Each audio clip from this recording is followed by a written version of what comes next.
আসসালামু আলাইকুম, কেমন আছেন সবাই? আশা করি সবাই ভালো আছেন। আলহামদুলিল্লাহ আমিও ভালো আছি। সকাল মানেই ব্যস্ততা। আজকে আমি ঘুম থেকে উঠছি একটু দেরি হয়ে গেছে, বেশ দেরি হয়ে গেছে আর কি। তো কারণ ঘুমাইতে ঘুমাইতে অনেক লেট হয়ে যায়। আমার বাচ্চাটা রাত্রে ঘুমাইতে ঘুমাইতে রাত 1টা 1:30 বাজিয়ে দেয়। গতকালকে রাত 2টায় সে ঘুমিয়েছে। তো যাক, আসলে ছোট বাচ্চা থাকলে মাদের হয়রানির শেষ নাই, সবাই জানে।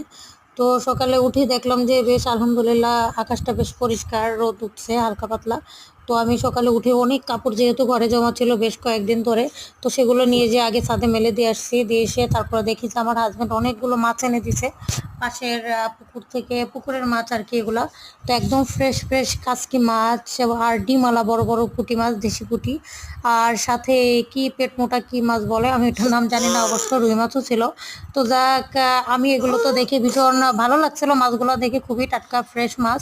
কিন্তু কাটার জন্য ভয় লাগতেছিল, আমি কখন এগুলো কেটে উঠবো, রান্না বান্না আছে। তো দেখলাম এই আপা আসছে। তো যাক আলহামদুলিল্লাহ উনি মাছগুলো সব কেটে দিচ্ছে। তো আর আমি মাছগুলো অল্প করে আমি যতটুকু রান্না করব। তো আজকে আমার রান্না নাই অবশ্য, গতকালকের অনেক তরকারি আছে, ভাবলাম ওটা দিয়ে চালিয়ে দিব।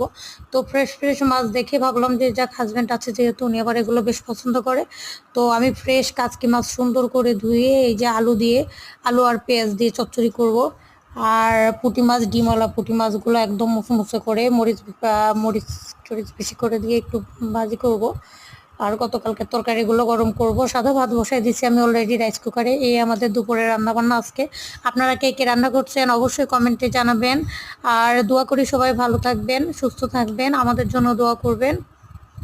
আসসালামু আলাইকুম।